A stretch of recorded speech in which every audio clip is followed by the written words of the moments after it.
So Adam Schefter had an interesting thing today. He basically said that there's going to be one quarterback that goes number one overall, and then he doesn't expect a quarterback to go until pick number 4. Do you vibe with a quarterback not going until the 4th pick after the number 1 pick, or do you think there'll be some picks in there that go quarterback? Yeah, I don't vibe with that. I think there's too many teams who need a quarterback, early on. So I don't vibe with that at all. I know when you just talk about like the teams that are going to pick, right? There's teams that hey, if you go with an edge rusher or some of these other players, like, hey, man, we need to fill some of these vacancies. So I would say that, I'm not vibing with the quarterback going past the 4th pick. And I would love to pull up some of the betting the pick process right now. But what are your thoughts, Jake? What do you think? Are you vibing or not vibing? I'm not vibing with that at all. I understand, like, Schefter works his tail off, but I'm starting to understand why some people are like a little iffy with Schefter, because he put it out there and he was like, "This is it, right? This 100%. There's not going to be a pick at quarterback until the 4th pick after the first one, right?" And it always, like, it's interesting, Cam, because when you have those guys on, right in front of the big cameras, and they're on, the big TV stations and whatnot, they kind of say things like, "Oh, people on the internet are going to be really surprised," right?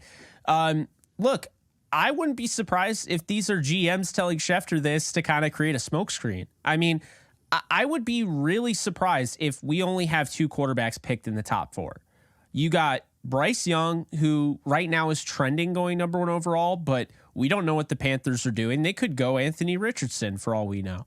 And honestly, I think that's what they could do. Like, I'm really starting to wonder if that's what they end up doing. But Bryce Young, Anthony Richardson, CJ Stroud, and you and I might not be as high on him, but Will Levis is a guy that I've been seeing, ranked really high among people. So look, the idea that only one quarterback goes, or 2 quarterbacks go in the top 4, is a little surprising to me.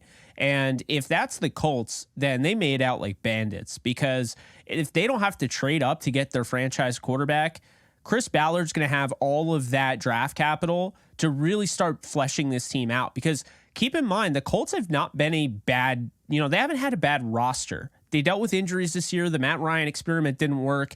And the year before, Carson Wentz, they missed the playoffs by 1 game. But I'm going to be honest with you. The Colts could be a quick team to rise up with Gardner Minshew. They get a quarterback, and now they don't have to give up capital. They could go out and they could get some, maybe even trade up and, get frisky with it. I don't know. What do you think about that? Yeah, no, I mean, I'm looking at the draft selection now, the process. So we got the Panthers, the Texans, the Colts, the Cardinals. They already have their quarterback. Seahawks already have their quarterback. Lions do too. Raiders do. And you got the Falcons coming up. I know that's pick 8, but just talking about those top 4, I mean, there's 3 teams that need a quarterback. So unless someone's looking really to make a blockbuster trade, I don't see some of the quarterbacks falling out of those first 3 picks unless we see big trades. And like you mentioned, Adam Schefter, he might be getting some information, Jake, that we don't have, right? He's an NFL insider for a reason.